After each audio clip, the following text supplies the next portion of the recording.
Time. Good morning, my friends. Welcome. My name is Edilberto, but you can call me Shaq. And today, I want you to please relax and truly enjoy, because we will be creating a memory together about the favorite thing, coffee.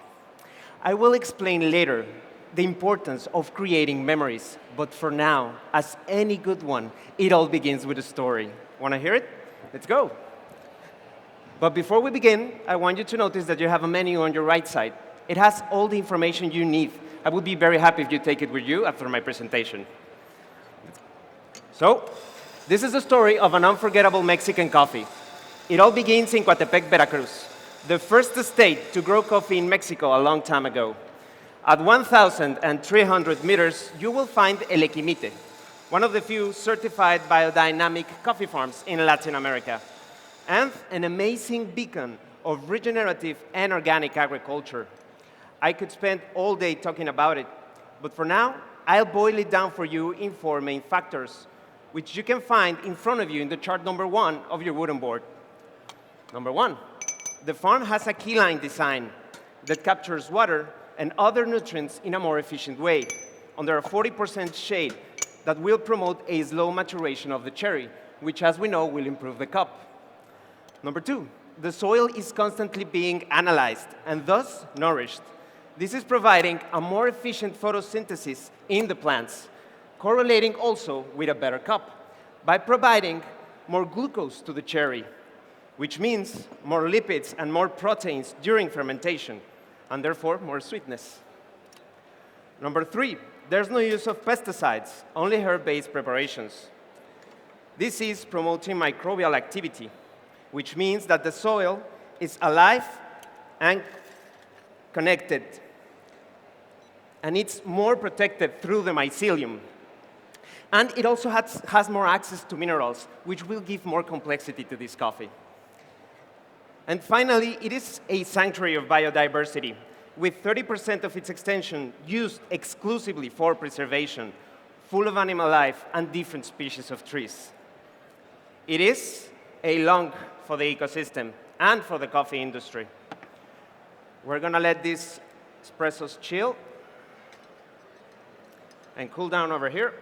We'll get back to them. Now, we may ask ourselves, it's all of these providing us the flavors that we all love from coffee? Yes, it is. El Equimite has proved there's a sustainable way of achieving a specialty coffee, and that it's truly memorable. But the story continues. Inspired in a Yemeni legend and in a Mexican friend and barista legend, with my team, the producer Gibran Cervantes and I decided to pick this beautiful coffee under a full moon, right in the middle of the harvest season, to enhance all the aforementioned properties. Then we did a lot of testing and tasting different fermentations, and we decided that this particular lot was the best way to create this memory through flavors. As you can see in the chart number 2 of your wooden board, you're going to find the flavor composition chart of this espresso. As you may see, fermentation is not the only start today. With a 90-hour fermentation in sealed tanks, it represents around 25% of this flavor profile.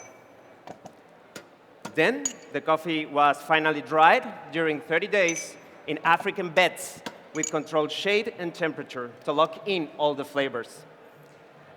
This natural geisha from El Equimite is the canvas of regenerative agriculture, and we wanted you to taste the possibilities of terroir and nutrition, but driven by fermentation, not overshadowed by it. And this espresso will be the best expression of this.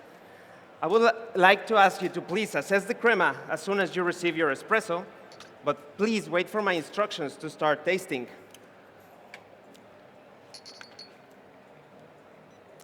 It will be like, if you can please write down the flavor experience, it will be like entering into an edible forest.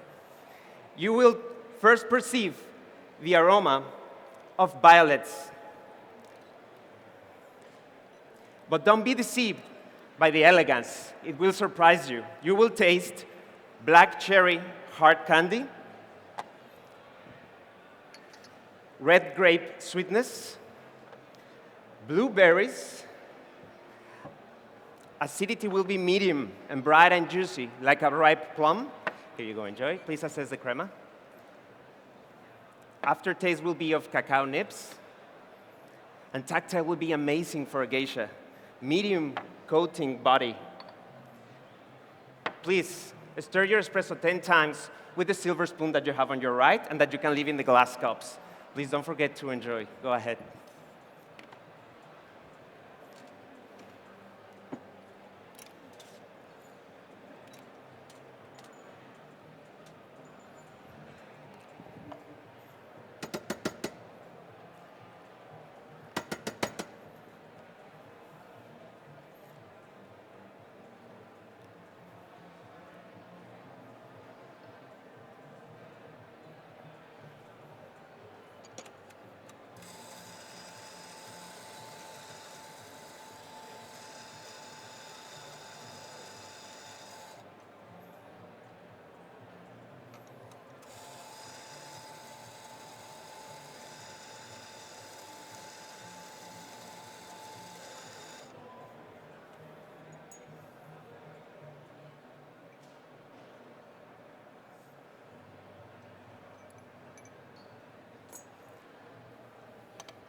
In order to create memories, stories will not be enough. We need to support them with flavor. And roasting is essential for this. This coffee was roasted 15 days ago in Guadalajara, Mexico, which you maybe know is the homeland of tequila.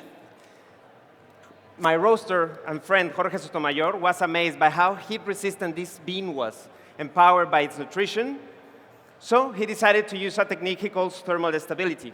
He first lets the roaster and the bean stabilize on its own before applying full heat and air to end with a 15.5% development. The results were amazing and so tasty. It retained clarity and subtle flavors from the variety while fully developing sweetness and body from terroir and nutrition.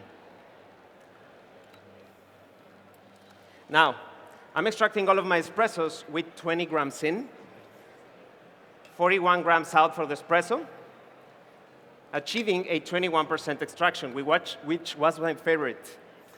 And now moving on to your milk course. Believe me, my friends, I've tried most milks produced by animals and plants. And this 50% freeze-distilled cow milk was the best in terms of taste balance and complexity. Thanks to the increase of fats, sugars, and proteins that this technique has over this 4% fat milk I found here in Athens.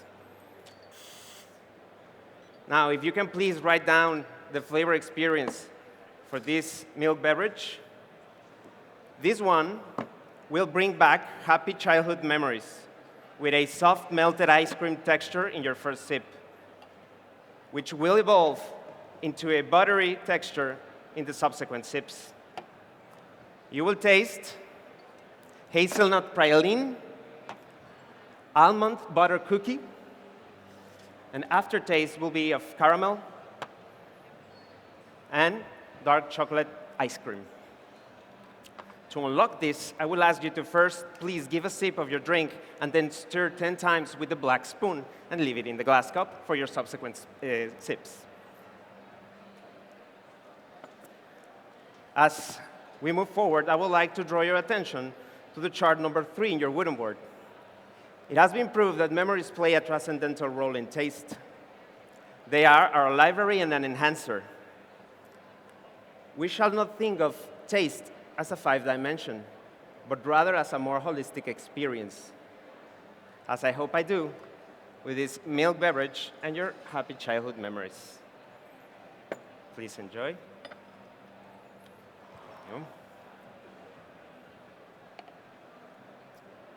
I did a shorter extraction and steamed my milk to 55 degrees to enhance sweetness in this coffee.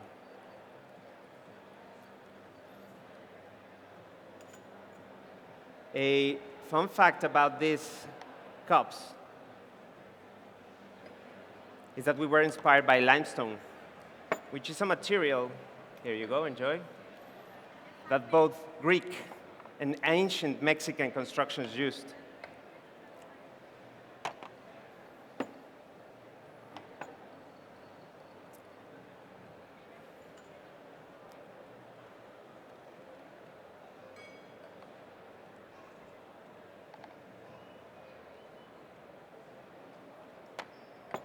Here you go. Enjoy. Last but not least.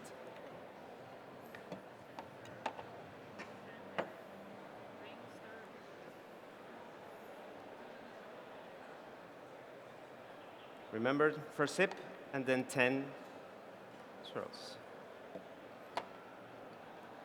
Here you go. Enjoy. I'll be back.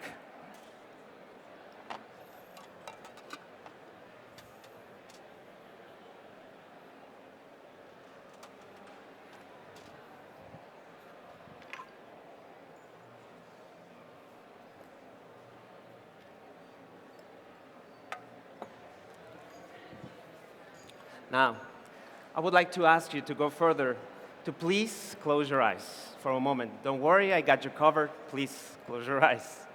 And remember that flavor that blew your mind away. Maybe it was a cup of coffee that made you wanted to devote your life to this. That is one life-changing memory. And I believe everyone in Coffee Involved should strive to create those. Now, open your eyes, please. And let's create one final memory with my signature beverage, Nemosine, as called by my coach. I was truly inspired by sustainability and by the idea that flavor is one universal language. So back in Mexico, I created a recipe that would serve me as a formula to emulate here, but with Greek local ingredients. The result can be found in the chart number 4. Let's get to know them. First, 4 of my espressos that were rapidly chilled to open up the flavor. I did this because I also wanted to create a cold beverage. It's getting really hot outside. Now, 2 ingredients inspired my espresso. First of them, green grapes, but in the form of a semi-clarified juice. With 23 grams, I will be providing a bright and juicy acidity that reminded me a lot to my espresso. And the flavor of nectarine. Next, I will be adding my coffee pucks, but in the form of honey. I reserved coffee pucks from my practices and infused them with local bee honey to create this amazing coffee honey. After straining it and adding 13 grams, it will provide a vanilla-like sweetness to this drink, toffee aftertaste, and it will enhance my coffee flavor. Next, I will be adding the remaining of my freeze-distilled milk, but I transformed it by infusing it with roasted sesame seeds. After straining them, I obtained this beautiful milk that in Mexico we would call an horchata. It will provide a medium body reminiscence of my milk beverage while also creating the flavor of sweet almond liqueur. Next, I will be adding Greek yogurt, in the form of whey. I strained for more than 24 hours this Greek yogurt and obtained this whey. By adding 20 grams, I will be providing it will be acting as an emulsifier. It will provide a silky and coating, creamy texture to this drink. Next, I will be blending all to homogenize it, aerate it, and provide that fantastic creamy texture. Now, let's recap those descriptors if you need to write them down. Medium to heavy body, silky, coating, creamy texture, bright, juicy acidity, flavors of nectarine, sweet almond liqueur, vanilla-like sweetness, and an aftertaste of toffee and dark chocolate. Now, this wouldn't be complete without a hint to my variety. So I will be adding flowers in the form of an infusion of chamomile and lavender. Now, dear judges, please taste until I call my time, doing swirls in between the second and the third sip. But for now, remember that coffee doesn't end in the cup. It ends in our memory. And it's the barista's craft endeavor to create those memories through stories and flavors to help coffee become truly special. It has been my absolute pleasure creating a memory together about a full moon Mexican geisha that proves that specialty coffee can be sustainable and that baristas can have a little impact creating and telling these stories through flavors. I thank you very so much for your time.